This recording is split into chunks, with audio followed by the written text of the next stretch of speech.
On the June 5th Raw, RVD and Cena are doing a contract signing, and at the end of it, Paul brings a bunch of ECW guys from the crowd to the ring, and they beat up Cena.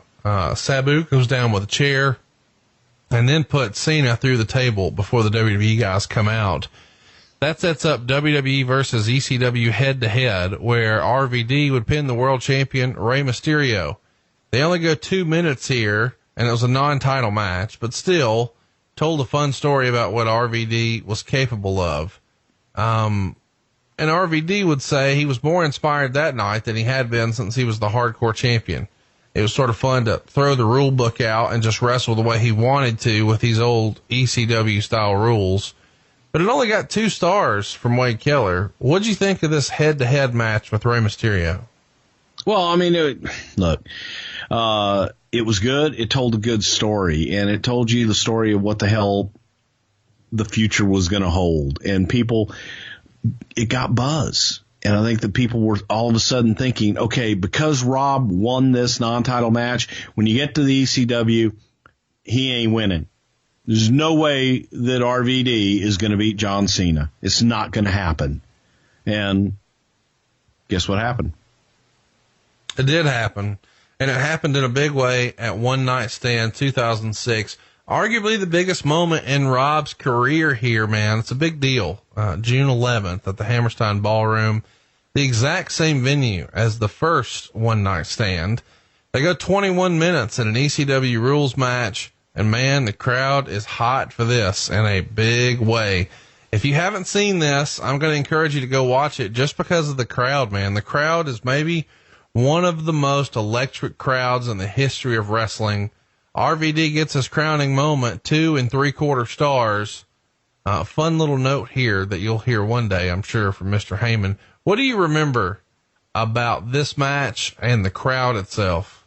Well, I was thankful that I wasn't there, but I did watch it on pay-per-view, and I remember you got to appreciate, I mean, I make fun of ECW all the time, and we all talk about it. N42, the audience and the fan base was just so loyal and so passionate that they made it fun. And to me, it's fun when an audience can take over something like that and make you feel that much emotion through the screen. So from a viewer sitting at home watching it, I'm loving it because that's a cool atmosphere to work in when you've got the crowd so passionate and so one-sided in so many ways. They were happy to see their old favorites. They were happy to see guys that they had, grown up on in their own environment. So it was pretty damn neat, as a matter of fact. But I don't think it was something that could be sustained. Were you guys surprised at the reaction Cena got? I mean, was he ready for that? Did he know going in that's what it would be? John did, yeah. I think John definitely, we were talking about it the week before at TV. John definitely kind of had a good idea they were going to shit all over him. Was there ever any consideration as to having Cena actually win the match? Oh, yeah. There was definitely consideration to having John go over. I don't think that, Vince being that babyface mentality, getting there, you feel that, you see it. There was no way that he was not going to have RVD go over because it was the right moment and the right environment to put Rob over, and maybe doing it in that environment and people seeing that reaction would help even more so on the other side, outside of that ECW brand. Rob would say this is the standout night in his career that no other night can compare to.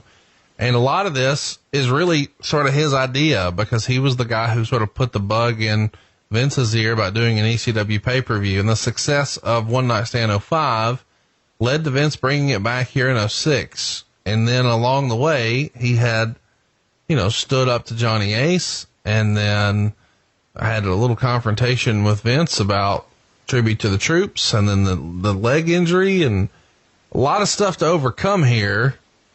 And this is the crowning moment. He felt like when, the referee's hand hit 3, we did it. Because he never thought that he would be in this spot because of the politics in the company. He just never imagined he'd be the world champion. But now here he was. Was anybody sort of we know what's coming, but was anybody sort of nervous about Rob Van Dam being the face of the company? Or was everybody on board by this point, especially seeing the reaction here? Yeah, they were, and they were on board to get behind him 100% and push him to the moon. Of course, RVD carries the spinner belt that Cena wore, and then on the first episode of ECW on Sci-Fi, Heyman presents him with the new ECW world title belt. Let me back up a little bit, I guess, to late 05, because we're in 06 here now. Rob has said that you came up to him and said something like, Cena's going to be taking some time off in December to film a movie. And Rob said something like, okay. And you told him, there's a chance for you to step into that position, so you might want to think about that. And Rob said, what do you mean? I have to step it up and work harder in the ring? And you said, no, you have to build a relationship with Vince so he can trust you. And Rob said, how long have I been here? 3 or 4 years? Does he watch the matches? Does he see how the fans react? You're saying I have to kiss his ass too? And you said something like, I'm not saying that. He just doesn't know you. And he remembered thinking that that was bullshit.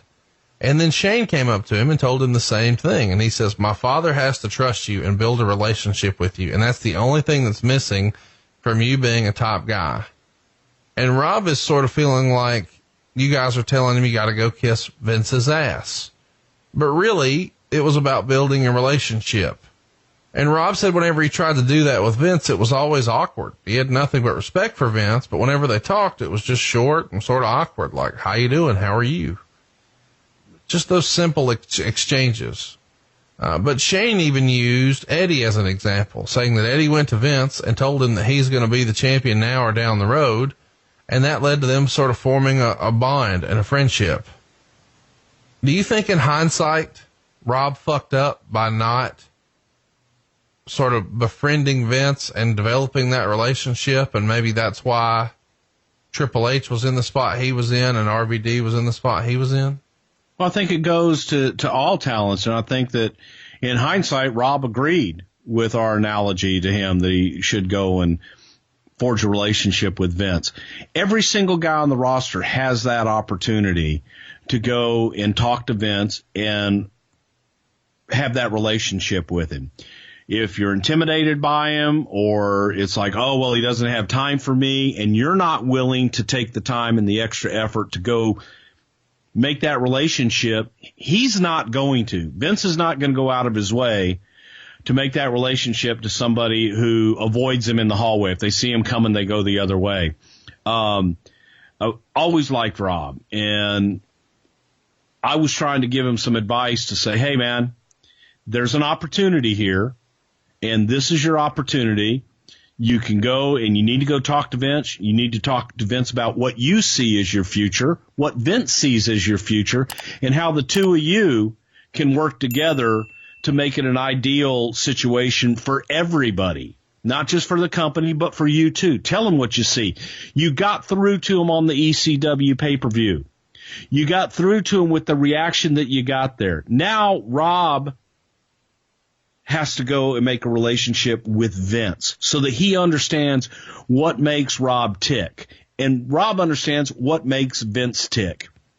If you guys can do that, then, you know, the rest of it is all going to come together, and it's going to be a whole hell of a lot easier for you. But if you don't make that relationship, he's hearing, you know, second and third hand of what Rob Van Dam thinks and what Rob Van Dam thinks is good for him.